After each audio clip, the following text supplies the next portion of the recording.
உயிர்த்தெழுந்த இயேசு கிறிஸ்துவின் வல்லமை ஊழியங்கள் வழங்கும் வசனப் பெட்டகம். இயேசுவே கர்த்தர். இயேசுவையே தேவன் ஆண்டவரும் கிறிஸ்துவுமாக்கினார். இயேசுவே ராஜாதி ராஜா, கர்த்தாதி கர்த்தா. கிறிஸ்துவே மரித்தோர் மேலும் ஜீவனுள்ளோர் மேலும் ஆண்டவர். கிறிஸ்துவே போதகரும் ஆண்டவருமாயிருக்கிறார். வசனப் பெட்டகத்தின் இன்றைய தின கருப்பொருள்: கொடுங்கள். கொடுங்கள், அப்பொழுது உங்களுக்கு கொடுக்கப்படும். கொடுத்தலை குறித்ததான வேத வசனங்களை பார்க்கலாம். லூக்கா 6:38 வாசிக்கிறோம்: கொடுங்கள், அப்பொழுது உங்களுக்கு கொடுக்கப்படும்.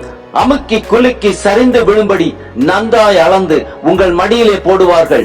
நீங்கள் எந்த அளவினால் அளக்கிறீர்களோ அந்த அளவினால் உங்களுக்கு அளக்கப்படும் என்றார். 2 கொரிந்தியர் 9:7 வாசிக்கிறோம்: அவனவன் விசனமாயும் அல்ல கட்டாயமாயும் அல்ல, தன் மனதில் நியமித்தபடியே கொடுக்க கடவன்.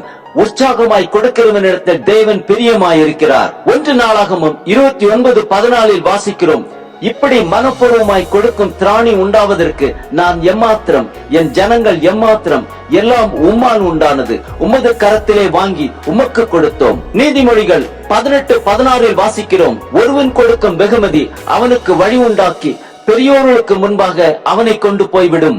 நீதிமொழிகள் 11:25 வாசிக்கிறோம்: உதார குணமுள்ள ஆத்துமா செழிக்கும்.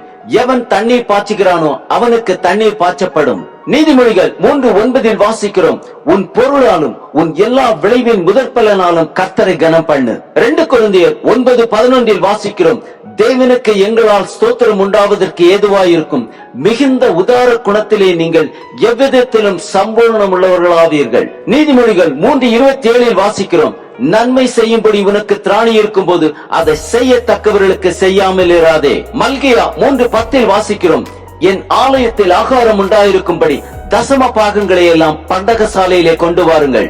அப்பொழுது நான் வானத்தின் பலகணிகளை திறந்து இடம் கொள்ளாமற் போகும் மட்டும் உங்கள் மேல் ஆசீர்வாதத்தை வர்ஷிக்க மாட்டேனோ என்று அதனால் என்னை சோதித்து பாருங்கள் என்று சேனைகளின் கர்த்தர் சொல்கிறார். மத்தேயு 6:2 வாசிக்கிறோம்: ஆகையால் நீ தர்மம் செய்யும் போது மனுஷரால் புகழப்படுவதற்கு மாயக்காரர் ஆலயங்களிலும் வீதிகளிலும் செய்வது போல் உனக்கு முன்பாக தாரை உதவியாதே. அவர்கள் தங்கள் பலனை அடைந்து தீர்ந்ததென்று மெய்யாகவே உங்களுக்கு சொல்லுகிறேன். லூக்கா 6:30 வாசிக்கிறோம்: உன்னிடத்தில் கேட்கிற எவனுக்கும் கொடு, உன்னுடையதை எடுத்துக் கொள்ளுகிறவனிடத்தில் அதை திரும்ப கேளாதே. நீதிமொழிகள் 21:26 வாசிக்கிறோம்: அவன் நாள்தோறும் ஆவலுடன் இச்சிக்கிறான், நீதிமானோ பிசினித்தனம் இல்லாமல் கொடுக்கிறான். மத்தேயு 19:21 வாசிக்கிறோம்: அதற்கு இயேசு, நீ பூர்ண சற்குணனாய் இருக்க விரும்பினால் போய் உனக்கு உண்டானவைகளை விற்று தரித்திரருக்கு கொடு, அப்பொழுது பரலோகத்தில் உனக்கு பொக்கிஷம் உண்டாயிருக்கும். பின்பு என்னை பின்பற்றி வா என்றார். 1 கொரிந்தியர் 13:3 வாசிக்கிறோம்: எனக்கு உண்டான யாவற்றையும் நான் அன்னதானம் பண்ணினாலும் என் சரீரத்தை சுட்டெரிப்பதற்கு கொடுத்தாலும் அன்பை எனக்கிராவிட்டால் எனக்கு பிரயோஜனம் ஒன்றுமில்லை. சங்கீதம் 37:21 வாசிக்கிறோம்: துன்மார்க்கன் கடன் வாங்கி செலுத்தாமற் போகிறான், நீதிமானோ இறங்கி கொடுக்கிறான். மத்தேயு 6:3-4 வாசிக்கிறோம்: நீயோ தர்மம் செய்யும் போது உன் தர்மம் அந்தரங்கமாய் இருப்பதற்கு உன் வலது கை செய்கிறதை உன் இடது கை அறியாதிருக்க கடவது. அப்பொழுது அந்தரங்கத்தில் பார்க்கிற உன் பிதா தாமே உனக்கு வெளியரங்கமாய் பலன் அளிப்பார். ஆம், உற்சாகமாய் கொடுக்கிறவனிடத்தில் தேவன் பிரியமாயிருக்கிறார். தரித்திரருக்கு கொடுப்போம், ஊழியத்திற்கு கொடுப்போம், அப்பொழுது பரலோகத்தில் நமக்கு பொக்கிஷம் உண்டாயிருக்கும்.